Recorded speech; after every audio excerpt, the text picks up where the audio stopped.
Hey everyone, Miss Gately here. Another instructional video for you. This time I am at my house though, so if you end up hearing some dogs barking, I apologize. It is my Fluffs. Here's one of them.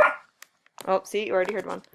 There's one, that's Winnie, and that's Regan. They're the cutest things ever.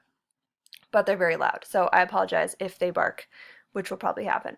Okay, so you have made it to the instructional video, which means you're on Gately Science. Good job.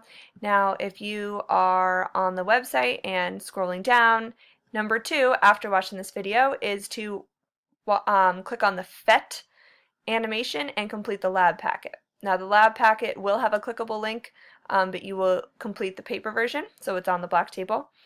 And for the PhET animation, you will click on it, and if you need to run Adobe Flash Player, you click on that puzzle piece, click Allow, you'll be good to go. Now in the packet it tells you exactly what to do. You're going to uncheck all of the boxes, and you're going to adjust down here. You can either scroll this guy, it's going to tell you to make them both 1, or you can also type in the box to change it. You're also going to want to go to More Data so you can see all the information, and you will follow the steps that are in the lab packet.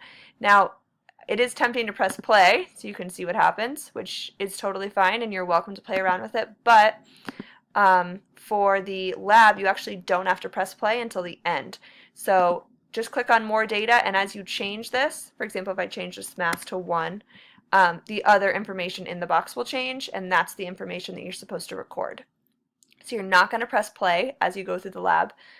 After the fact, you can press play and see what happens. But for most of the lab, you will just look at this box and see how the numbers change. So the mass is like the weight, not including gravity.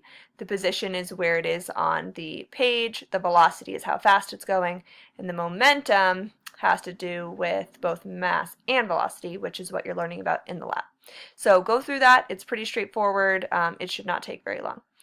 After you finish the lab, go back to my website, and number 3 says watch Mythbusters Collisions Part 1, which is an Edpuzzle video. Now, we haven't used Edpuzzle in a little while, so if you were here when we made our own logins, your login would be first letter, last name, 77. So mine would be bgately77, and your password is the exact same. So mine would be bgately77.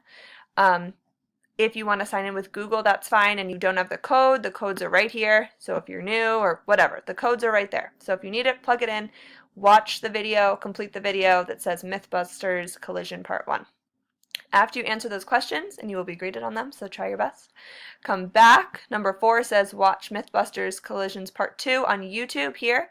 So you'll click this link, it will bring you to the YouTube video, and then you're going to write 2 to 3 sentences in your journal describing what you learned from both videos. So this is about collisions. And make sure at the end of the lab it does tell you to edit the animation a little bit so you can learn a couple things. So in your journal, you're going to be writing things, and you're going to turn in the lab packet. Also, one last thing, your journal activity for tonight will be due on Wednesday along with Tuesday's journal activity. So normally you have to do 3 a week, but because it's a short week, you're just going to do 2. So 1 for today, 1 for tomorrow. You'll just have a double-sided sheet. One of them will be writing, one of them will be drawing, and you'll turn it on Wednesday for homework credit. I think that's all we have for today. If you guys are really great today, I'm hoping to have a class celebration tomorrow for all the classes that have reached 100 points. If you have not reached 100 points today, do awesome today. Get those points, and you can join the rest of the group. You're welcome to bring food, and you can bring it to me in the morning, and I will store it as long as it's nothing with crazy allergies and something that's easy to clean and serve. If a bunch of you bring some nice little treats, we have a nice little party. There'll be a couple little activities for you as well, and it should be a good time. And then Wednesday's a half day, and then you're on break for Thursday, Friday. All right, I'm here if you need me. Thanks.